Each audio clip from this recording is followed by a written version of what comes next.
오늘 본문의 말씀을 가지고 평화의 왕이신 예수라는 제목으로 함께 말씀 나누도록 하겠습니다. 우리 옆에 계신 분들에게 오늘 이렇게 인사했으면 좋겠는데요.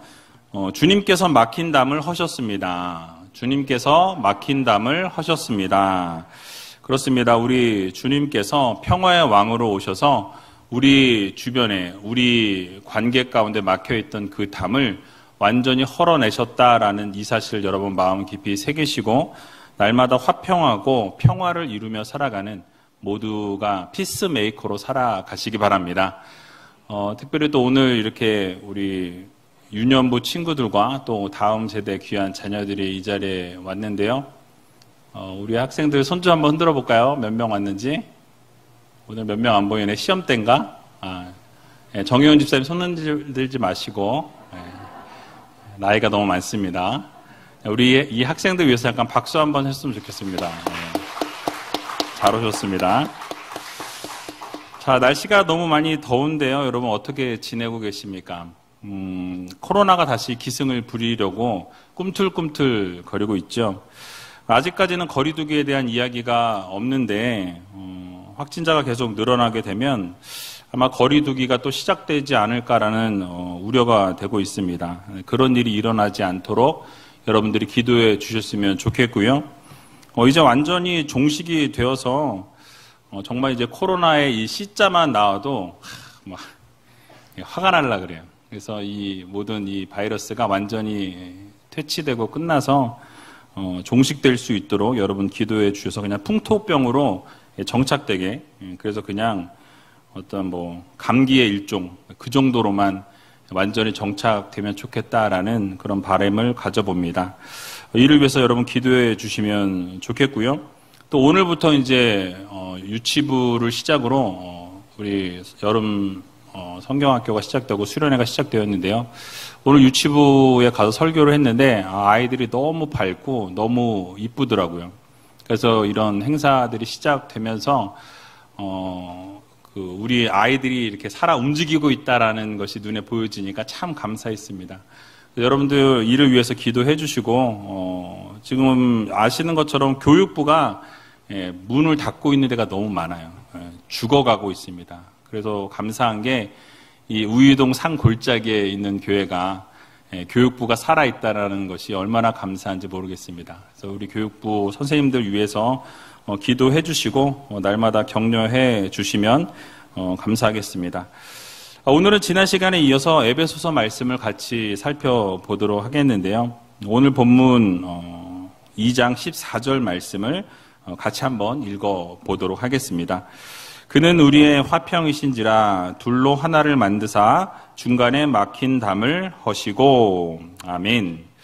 너무나 유명한 말씀이죠. 아마 여러분 암송하시는 분들도 많이 계실 텐데요.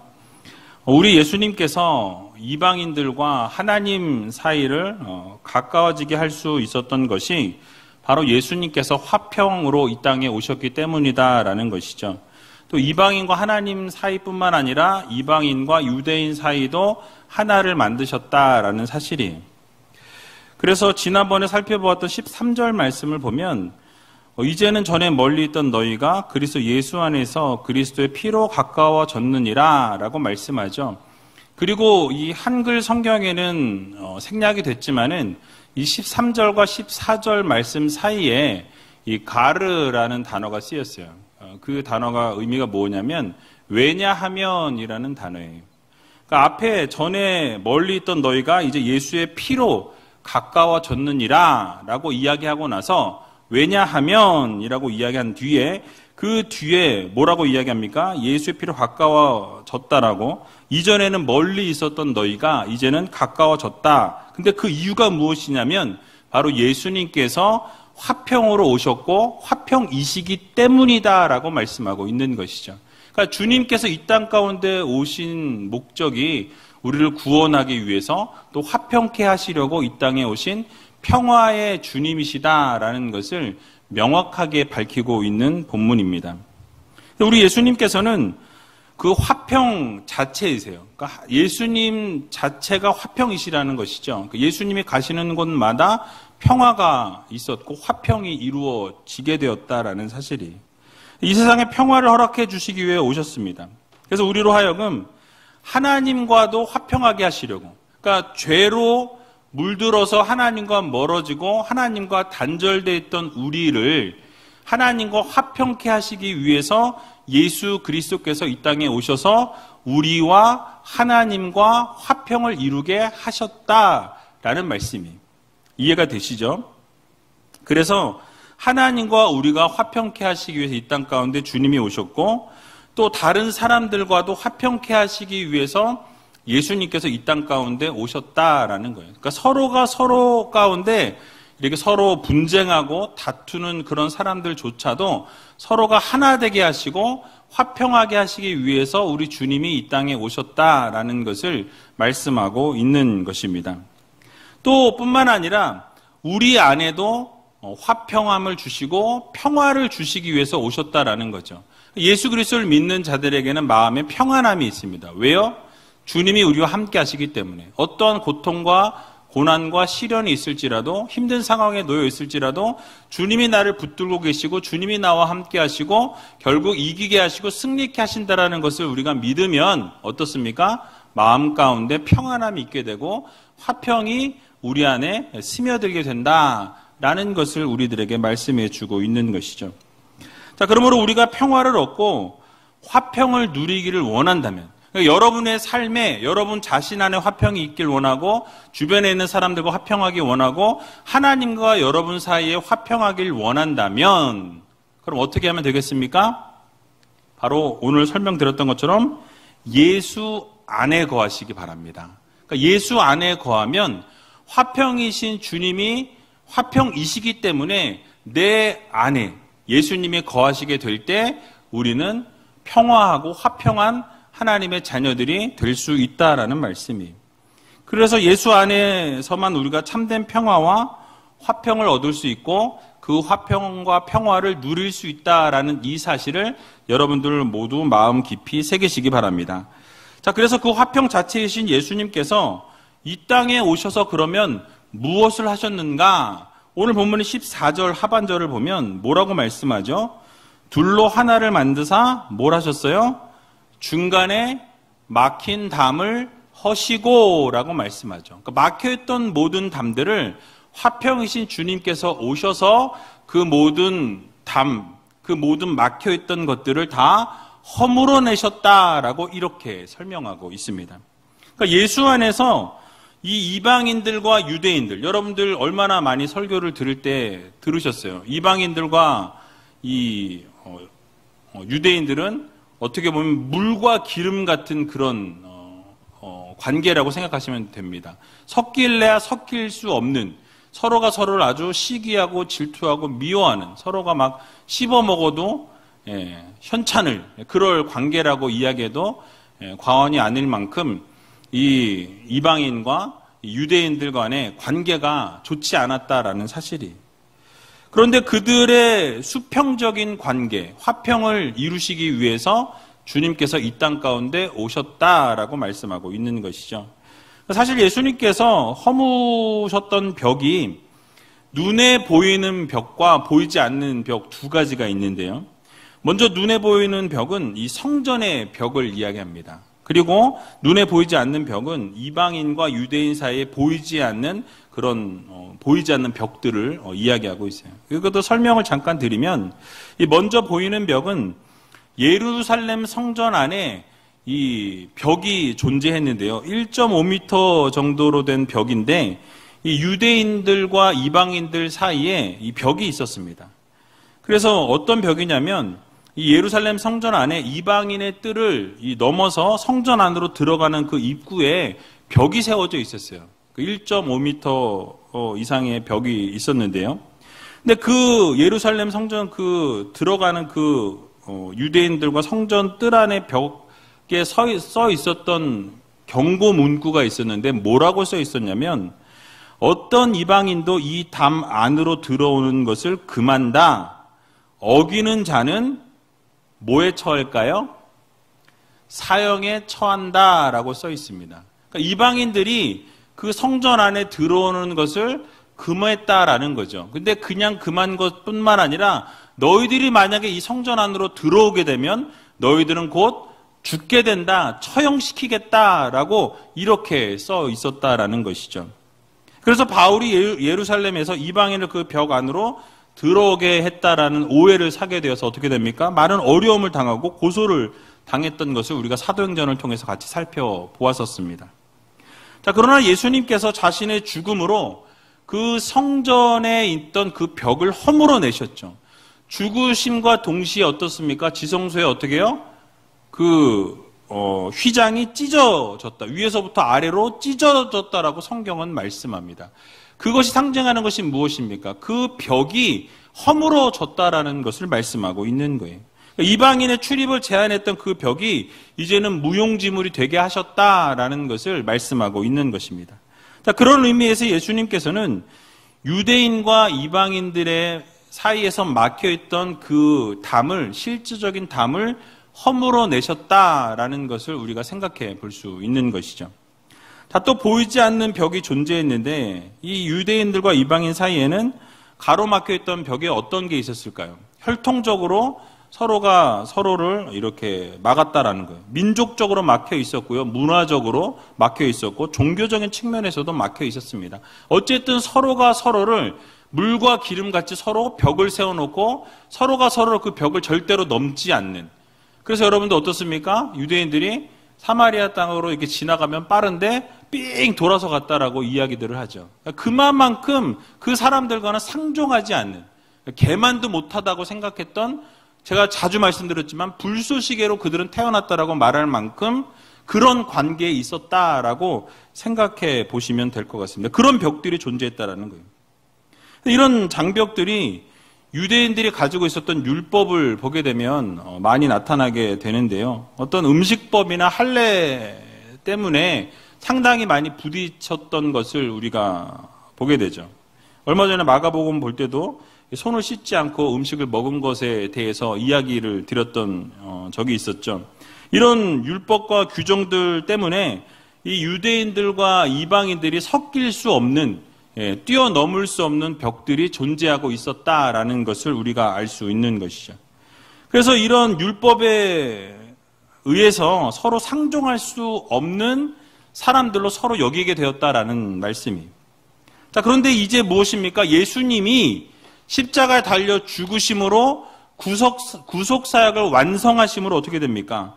이방인들이 부정한 음식을 먹거나 할례를 받지 않은 일들로 인해서 더 이상 그들이 차별을 받을 이유가 없어졌다라는 거예요. 구원의 존재로 그 바깥에 있는 사람들로 여겨졌던 이방인들이 이제는 어떻게 됩니까? 구원 안으로 들어오게 되는 것을 보게 되죠. 그들이 무시를 당하거나 이제는 천대를 받지 못하게 된 것입니다. 무엇입니까? 예수 안에서 모두가 예수를 믿는 믿음이 있다면 이방인이나 유대인이나 모두가 구원을 얻게 되었다라고 성경은 말씀하고 있는 것을 보게 되죠. 그래서 유대인과 이방인을 구별했던 이런 모든 벽들이 다 무너지게 되었다라는 거예요. 전에 멀리 있던 그들이 이제는 어떻게 됐습니까? 예수 그리스도의 피로 그래서 이제는 다 가까워졌다라고 오늘 성경은 말씀하고 있는 것입니다. 그래서 예수를 머리로 하는 교회를 통해서 이 유대인이나 이 이방인들이나 모두가 하나가 되었다라는 것을 우리들에게 말씀해 주고 있는 거예요. 자, 그러므로 우리 모두는 마음에 새겨야 합니다. 여러분, 진정한 평화는 예수 안에 있다라는 이 사실을 여러분 모두 믿으시고 예수 안에서 우리가 화평을 누리고 예수 안에서 서로 평화를 누리며 살아가는 성도들이 되어야 할 것입니다. 주변에 있는 사람들과도 화평을 누리고 평화를 함께 누리는 성도들이 되어야 한다라는 말씀이에요. 고린도후서 5장 18절에 보게 되면 이렇게 우리들에게 그래서 말씀합니다. 같이 한번 읽어보겠습니다. 모든 것이 하나님께로 났나니 저가 그리스도로 말미암아 우리를 자기와 화목하게 하시고 또 우리에게 화목하게 하는 직책을 주셨으니 아멘.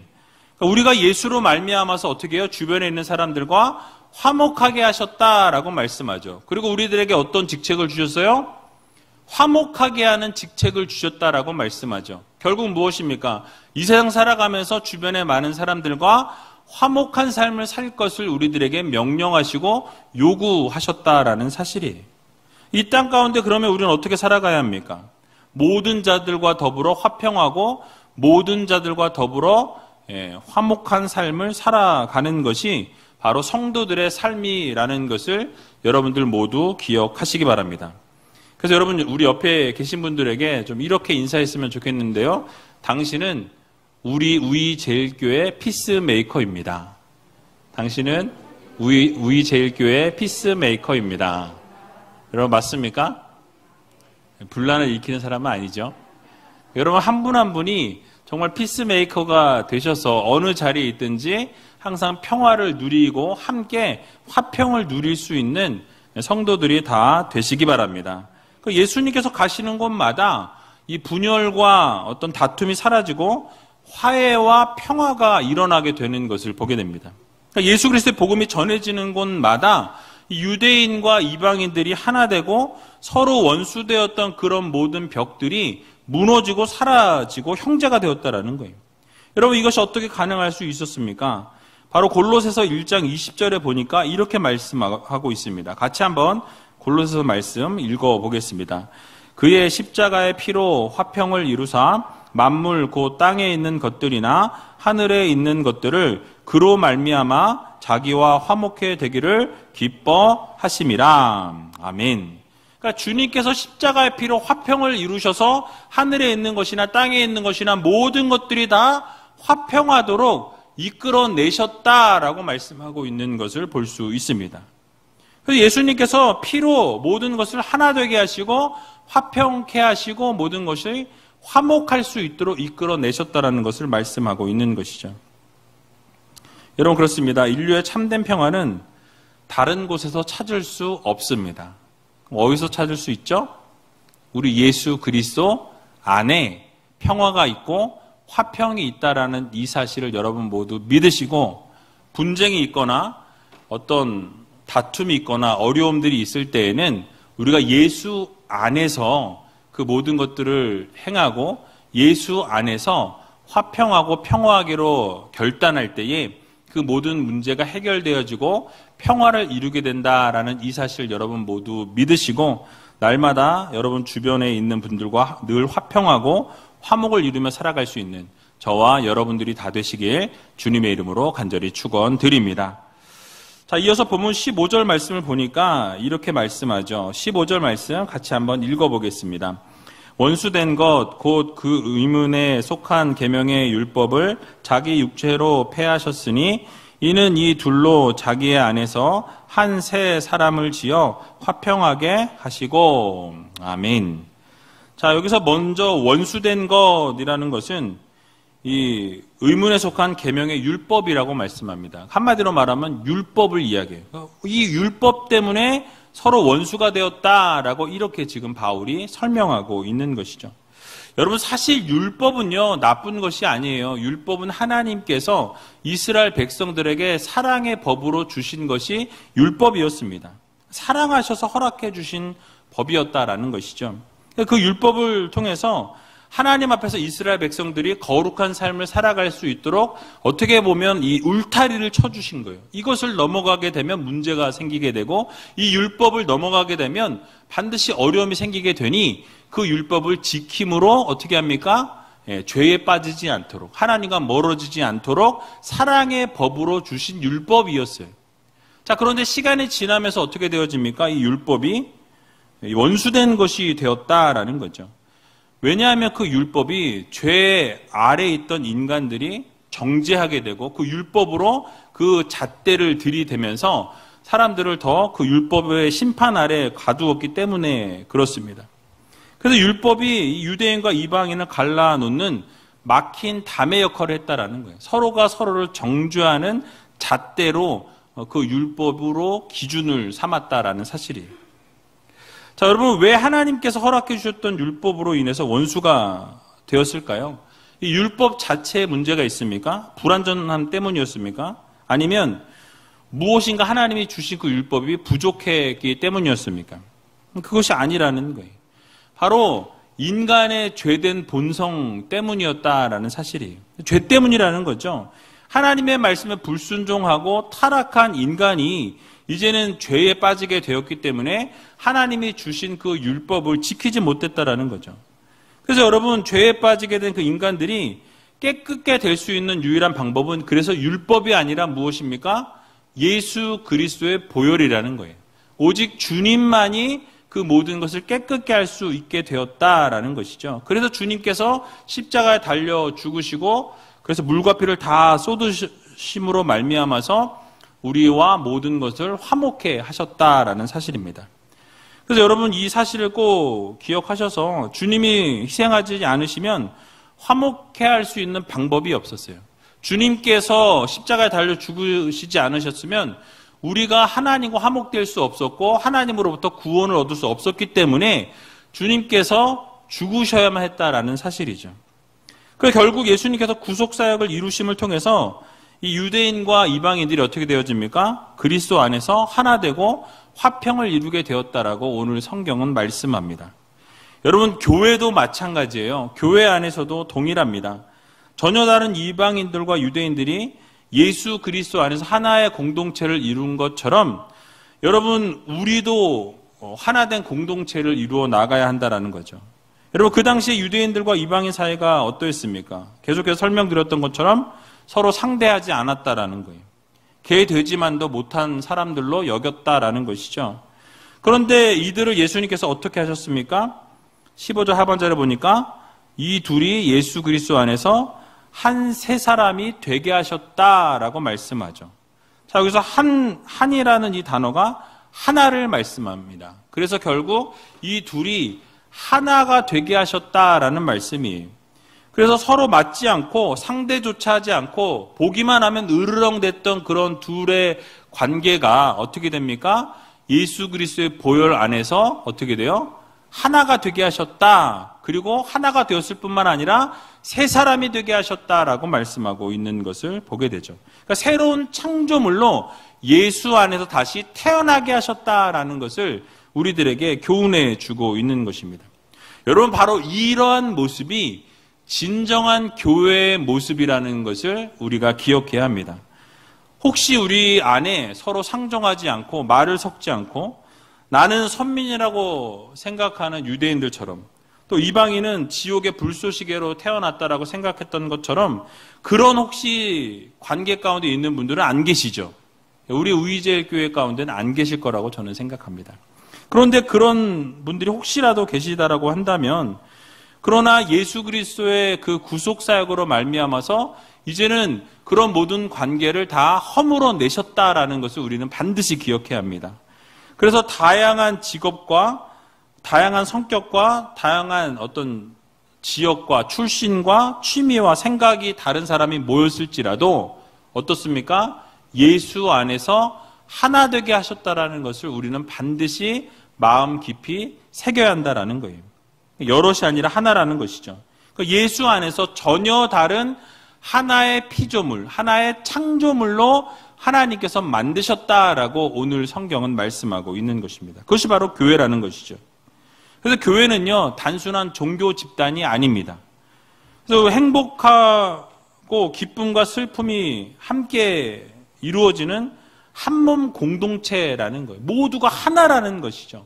교회는 예수 그리스도를 머리로 하는 하나의 공동체라는 것을 여러분들 마음 깊이 꼭 새기시기 바랍니다. 그래서 교회는요, 운명 공동체이고 생명 공동체이고 사랑의 공동체라는 것을 기억하시기 바랍니다. 그래서 이 세상 어떤 단체나 집단이랑 전혀 다른 새로운 공동체라는 사실을 기억하셔서 우리가 모두 하나라는 것. 옆에 있는 사람과 한번 보세요. 어떠십니까? 마음에 드십니까? 그런 분 안 계시죠? 그러니까 하나예요. 여러분, 우리 옆에 있는 분들과 하나님께서 예수 그리스도의 피로 하나 되게 하신 하나님의 백성이요, 하나님의 자녀라는 것을 꼭 기억하시고 모두가 하나이고 예수 그리스도의 한 방향을 향해 나아가는 공동체임을 여러분 모두 믿으시고 언제나 하모니를 이루어서 하나님의 마음을 기쁘게 해드릴 수 있는 귀한 하나된 우이제일교회 모든 성도님들이 다 되시길 주님의 이름으로 간절히 축원합니다. 자, 마지막으로 16절 말씀 읽고 말씀을 마치도록 하겠습니다. 같이 읽어보겠습니다. 또 십자가로 이 둘을 한 몸으로 하나님과 화목하게 하려 하심이라. 원수된 것을 십자가로 소멸하시고. 아멘. 자, 오늘 살펴보았던 이 14절과 15절의 말씀은 과거의 유대인들이나 멀리 있었던 그런 이방인들이 그리스도 안에서 이제는 함께 더불어서 수평적인 평화를 이루었다라는 것을 말씀하고 있습니다. 그런데 이제 이어지는 16절과 오늘 16절까지만 살펴보지만 18절까지의 말씀은 무엇이냐면 이제는 하나님과 수직적인 화평을 이루게 되었다라는 것에 대해서 설명하는 본문이. 그래서 십자가로 말미암아서 이제는 어떻게 됩니까? 하나님과 우리가 하나 되게 하셨다. 하나님과 죄의 문제로 인해서 하나님과 멀어졌던 우리가, 하나님으로부터 단절되었던 우리가, 하나님으로부터 도망쳤던 우리가 예수 그리스도의 보혈로 말미암아서 어떻게 되었습니까? 이제는 수직적으로 하나님과 우리가 하나 되고 연합되고 화평하게 되어진 놀라운 역사를 이루셨다라고 말씀하고 있는 거예요. 그래서 여러분 로마서 5장 10절에도 보니까 이렇게 말씀합니다. 같이 한번 읽어보겠습니다. 곧 우리가 원수 되었을 때에 그 아들의 죽으심으로 말미암아 하나님으로 더불어 화목되었은즉 화목된 자로서는 더욱 그의 살으심을 인하여 구원을 얻을 것이니라. 아멘. 여러분 우리가 언제 원수 되었을 때에 라고 말씀하죠. 하나님을 이미 떠난 거예요. 죄된 본성대로 살아갔을 그때에도 뭐라고 말씀하죠? 그 아들의 죽으심으로 말미암아 예수 그리스도의 죽으심으로 말미암아서 더불어 하나님과 화목되었다라고 말씀합니다. 하나님과 어떻게 돼요? 수직적인 화목이 이루어졌다라는 거예요. 그러니까 예수 그리스도의 죽으심으로 말미암아 우리의 수평적인 관계가 이제는 회복되어지고 수평적인 화목과 화평이 이루어졌고 그 이후에는 어떻게 됩니까? 이제는 단절되었던 하나님과 우리와의 관계 역시도 다 어떻게 됩니까? 화목되어지고 화평한 관계로 세워주셨다라는 거예요. 무엇이? 예수 그리스도의 보혈이, 예수 그리스도의 구원이 우리와 하나님과 하나 되게 하셨다, 연합되게 하셨다, 평화하게 하셨다라고 말씀하고 있는 것입니다. 그래서 여러분 여기서 사용된 단어인 화목이라는 단어가 완전히 화해하다라는 그런 의미가 있고요. 또는 이전의 조화로운 상태로 되돌리다라는 그런 의미가 있어요. 그러니까 하나님과 우리가 단절됐던 관계가 완전히 회복되고 완전히 화해가 이루어졌다라는 그 단어로 사용되었고 또는 이전의 조화로운 상태, 무엇이냐면 창조 때 어땠습니까? 하나님과 완전한 관계를 이루었어요. 우리가 이 타락하기 이전에는 하나님과 완벽한 관계를 이루었고 완전한 관계가 에덴 동산에서는 이루어졌다라고 성경은 말씀하고 있죠. 그러니까 완전히 화목한 상태에 있었습니다. 자, 그런데 어떻게 되었죠? 아담의 범죄로 말미암아서 이제는 하나님과 멀어진 상태, 하나님과 단절된 상태가 되었다라는 사실이. 그러니까 죄의 나락으로 떨어지게 된 것이죠. 그러나 이제 어떻게 되었습니까? 예수 그리스도의 보혈로 말미암아서 어떻게 됩니까? 다시 하나님과 우리와의 이 수직적인 화평과 평화가 이루어지게 되었다라고 말씀하고 있어요. 이미 이루어진 거예요. 이루어질 것이 아니라 미래형이 아니라 과거형입니다. 이미 우리의 죄의 문제가 예수 그리스도의 보혈로 말미암아서 화평이 이루어졌고 화목이 이루어졌고 완전한 회복이 이루어졌음을 여러분 모두 믿으시기 바랍니다. 그래서 여러분 우리가 주목해야 될 부분이 16절 상반절에 보니까 이 둘을 한 몸으로 하나님과 화목하게 하려 하심이라 라고 말씀하죠. 자, 이 둘은 누구를 이야기합니까? 유대인과 이방인을 이야기하죠. 자, 그런데 이 둘이 어떻게 된다고 말씀하죠? 하나님과 화목하게 하려 한다라고 말씀하죠. 여기서 우리는 이 둘의 입장을 한번 생각해 볼 필요가 있습니다. 자, 이방인의 입장에서 보게 되면 어떻습니까? 하나님과 화목한 것이 기쁜 일이에요. 하나님과 멀어졌던 이방인들이, 하나님이 없던 자들이 하나님이 이제 우리의 하나님이 되셨다라는 것이 기쁜 일인 것이죠. 너무나 감사한 일이고 당연히 받아들일 수 있는 일이라는 것이에요. 자, 그런데 유대인의 경우를 생각해 보면 여러분 어떻습니까? 그들의 생각 속에는 이미 하나님과 어떤 관계예요? 하나님의 백성이에요. 자기들은 이미 선택받은 선민입니다. 그들은 이미 자기 자신들이 하나님과 화목을 이룬 하나님의 자녀의 백성이라고 생각하고 있던 자들이었다라는 사실이, 하나님의 소유요 거룩한 나라요 제사장 나라였다라고 그들은 생각하고 있었습니다. 자, 그런데 하나님과 회복해야 한다라는 이 메시지가 과연 그들의 마음속에 얼마나 와 닿았겠냐라는 거예요. 이미 나는 하나님과 하나이고 하나님과 이미 화목했고 이미 나는 하나님의 자녀고 백성이고 이미 나는 하나님의 선민이라고 생각하는 자들에게 이 말이, 이 성경의 말씀이 얼마나 그들에게 와 닿았겠냐라는 것이죠.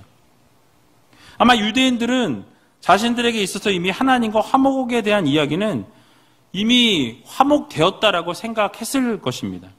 그래서 무엇입니까? 하나님께서 화목제물로 보내신 예수 그리스도를 그들은 거부했어요. 왜요? 이미 하나님과 화목되었던 자들이기 때문에 그런 메시아가 필요 없는 것이죠. 그런데 사도 바울은 주장하고 있는 것이 무엇입니까? 유대인들 역시 하나님과 진정한 화목의 관계에 있지 않다라고 이야기하고 있는 거예요. 그러니까 이방인들이나 유대인들이나 하나님과 화목되어야 한다라고 강조하는 것을 보게 됩니다. 왜냐하면 유대인들에게도 동일하게 죄의 문제가 있었고 하나님과의 장벽이 있었고 그 장벽은 누구를 통해서? 오직 예수 그리스도를 통해서만이 그 모든 문제가 해결되어지고 장벽이 무너질 수 있는 것으로 보았기 때문에 그렇습니다. 여러분, 그렇습니다. 이 세상에서 예수님 없이 하나님과 화목을 이룰 수 있는 사람은 단 한 사람도 없습니다. 아무리 자신이 하나님이 택한 백성이라고 생각하고 선민이라고 생각하고 선하고 의로운 사람일지라도 오직 예수 그리스도를 통해서만이 화목이 이루어질 수 있고 화평이 이루어질 수 있다는 것을 여러분들 모두 기억하시기 바랍니다. 왜냐하면 모든 인간은 근본적으로 어떻습니까? 모두 죄 가운데 태어났기 때문에 그래요. 죄인이라는 것이죠. 그러니까 죄인들이 하나님과 화목할 수 있는 방법은 자신의 어떤 자력으로는 없다라는 거예요. 자신의 어떤 의지와 자신의 노력으로는 불가능하다라는 거죠. 무엇을 통해서만이? 예수 그리스도를 통해서만이 하나님과 화목을 이룰 수 있다라는 거예요. 그런데 이방인들은 그렇게 생각하고 있었지만 유대인들은 어떻습니까? 그들은 그렇게 생각하지 않았다라는 것에 문제가 있는 것이죠. 여러분, 우리가 반드시 기억해야 될 것은 하나님과 화목하려면 예수 그리스도가 필요합니다.